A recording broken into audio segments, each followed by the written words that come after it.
Chapter 6 Summer Sisters. The Castle Hill neighborhood of the Bronx didn't have a castle, but it had everything else a kid could desire.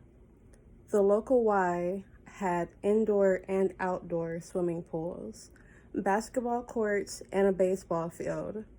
Castle Hill Point Park had boat ramps and fishing piers for the summer. And the Kips Bay Boys and Girls Club had an ice skating rink where everyone hung out during the winter. It was a Saturday in December 2000, and Perry Soto, then 9, was hanging out at the rink with a bunch of friends from PS 110. They had pulled the change in their pockets for 50-cent cups of hot cocoa. The cocoa was made with water, not milk, so it was a little thin.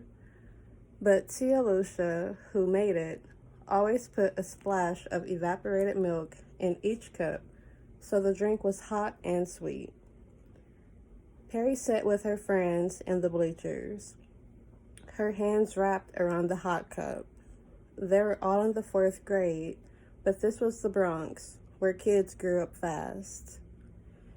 Perry winced a little when someone brought up the subject of writing a letter to Santa. A tall girl named Dana said, "Negro, please, picture me sitting on some old white man's lap, telling him all about my hopes and dreams." Marisa, who was widely acknowledged as the smartest girl in their class, nodded in agreement. Santa is just a perv dressed up in a tacky-ass red suit. It was the year that perv had overtaken weirdo as the biggest insult in their circle. Perry glanced over at Layla, her best friend. Layla lived down the hall from Perry and Jamie Towers. Layla was white with dark hair and cat-like green eyes. Her whiteness was something she denied on the regular. "Look, kid," she'd say with a scoff, "we're all from Africa. Lucy is the mother of civilization. Look that shit up."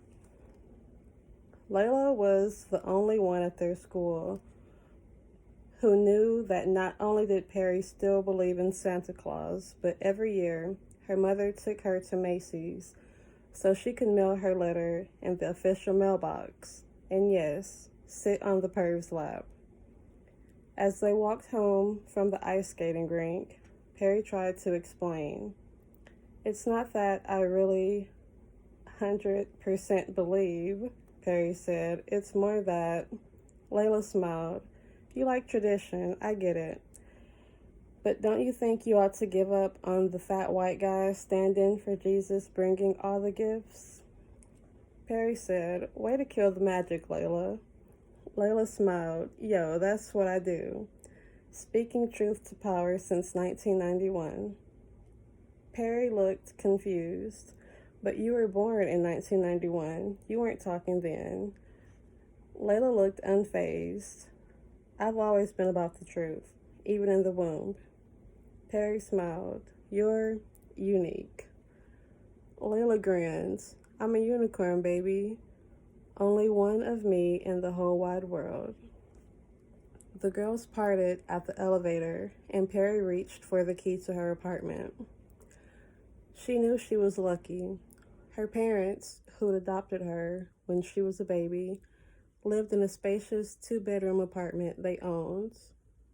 Perry was an only child, so although her folks weren't rich, she never wanted for anything. Her mother was a hairdresser at a salon for white women with curly hair in Manhattan. Her father drove trains for the MTA. The apartment was clean and well put together, like something out of a magazine. But her parents were more like exhausted roommates than a loving married couple. Her father cooked, her mother cleaned. After dinner and on the weekends, her mother watched hours of TV and her father sat in the armchair in the bedroom reading thick presidential biographies. It was a quiet house, and the air was thick with awe that was unspoken. After she arrived home, Perry finished her homework, then went to the dining room to join her parents for dinner. Perry would remember that night for many reasons. One being, it was the first time her father had made a recipe he'd seen on TV. Grilled steak with blue cheese, mashed potatoes. The potatoes were buttery and salty with flecks of blue from the cheese. They were also delicious. Once they were done eating, Perry cleared the table and her father laid out the juniors' cheesecake, which they would eat in tiny slivers throughout the week until it was done. Over dessert, Perry announced, "I don't believe in Santa anymore.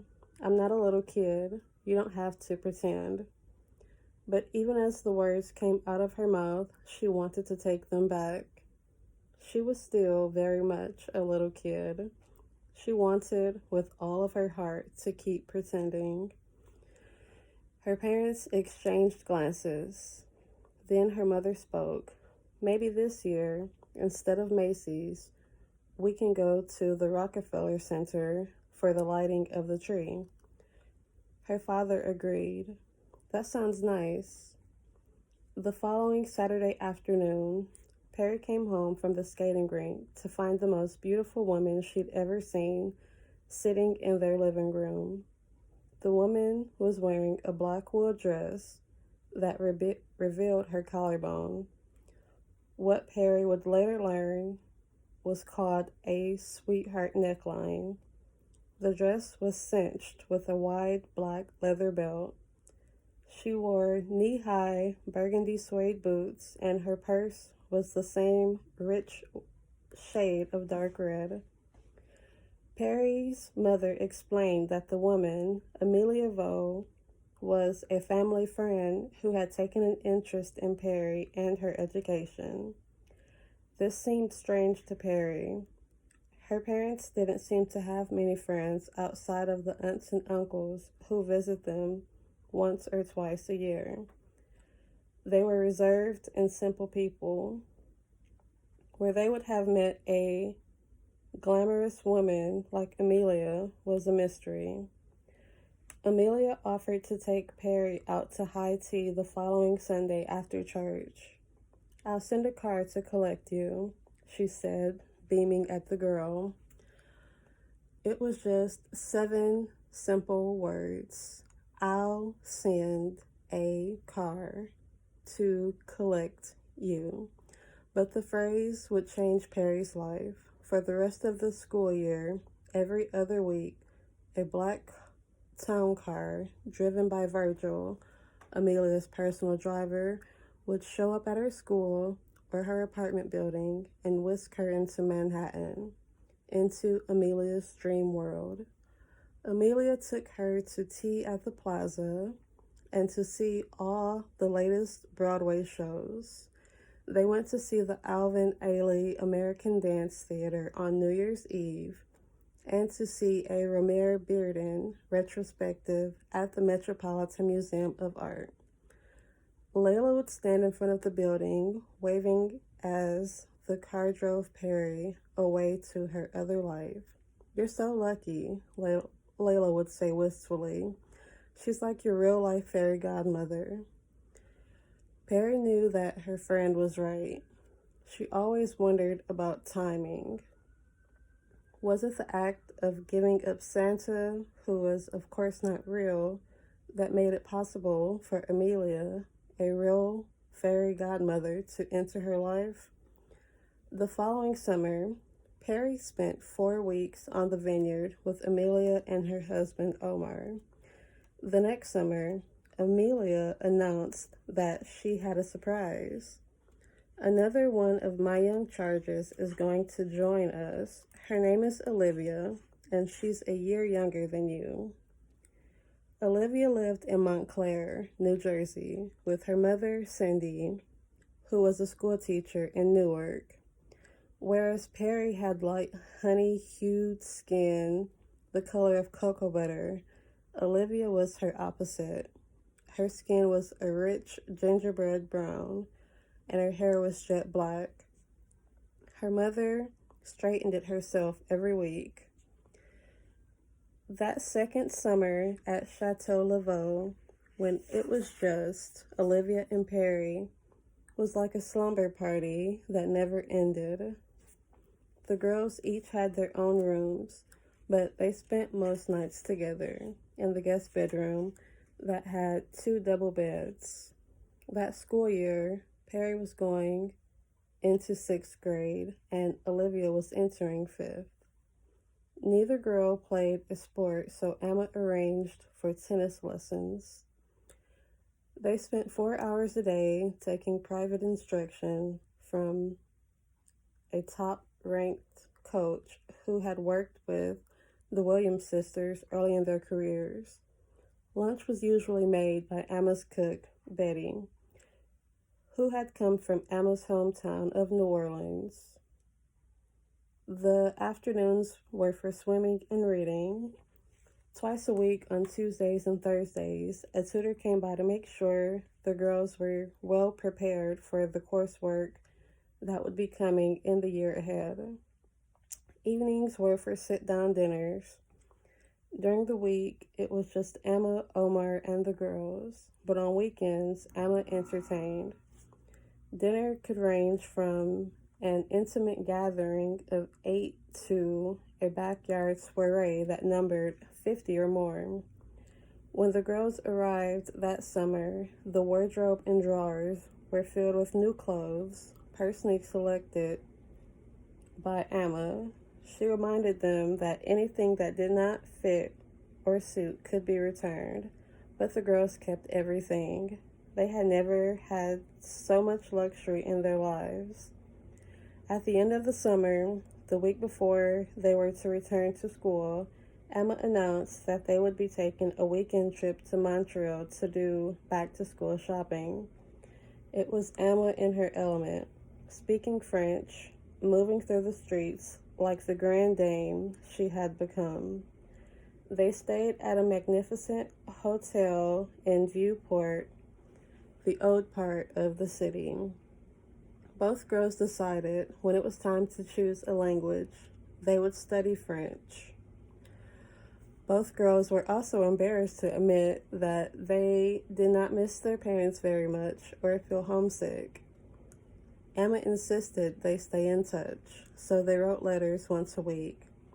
They called every other day, but the calls were short. Their parents seemed ever so slightly relieved to be untethered from the rigors of parenting.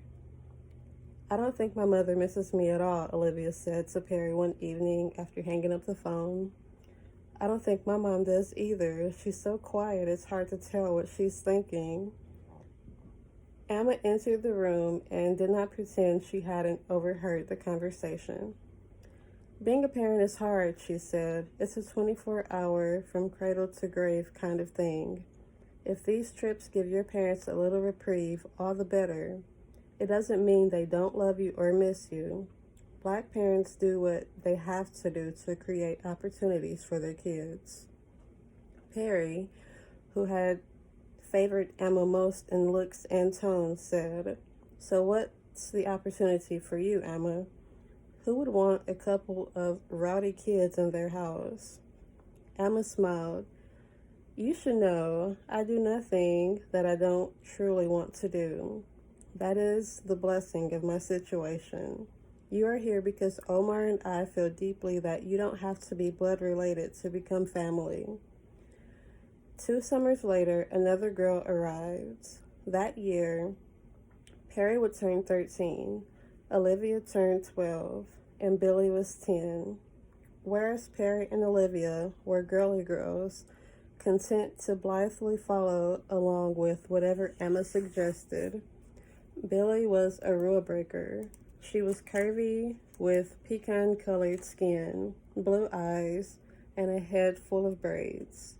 She lived in Queens with her father, who worked in a famous Manhattan comic book shop.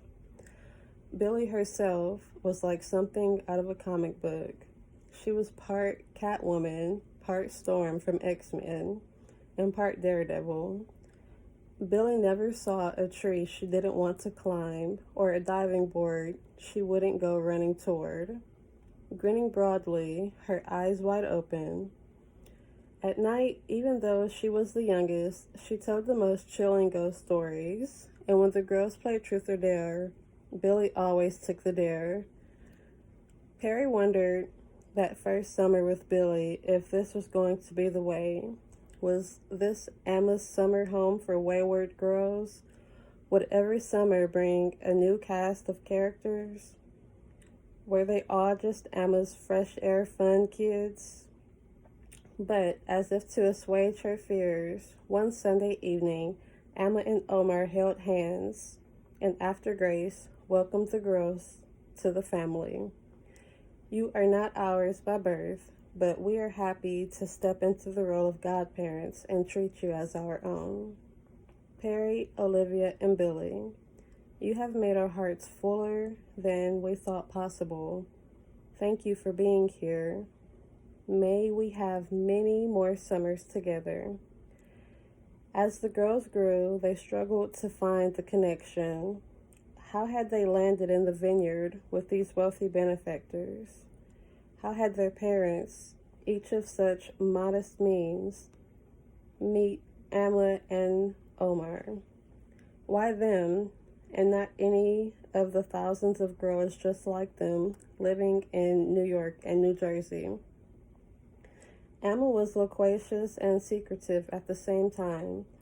All will be revealed, she would say when they asked her anything, be it something as simple as what was for dinner or something more complicated, like how she ended up in New York City.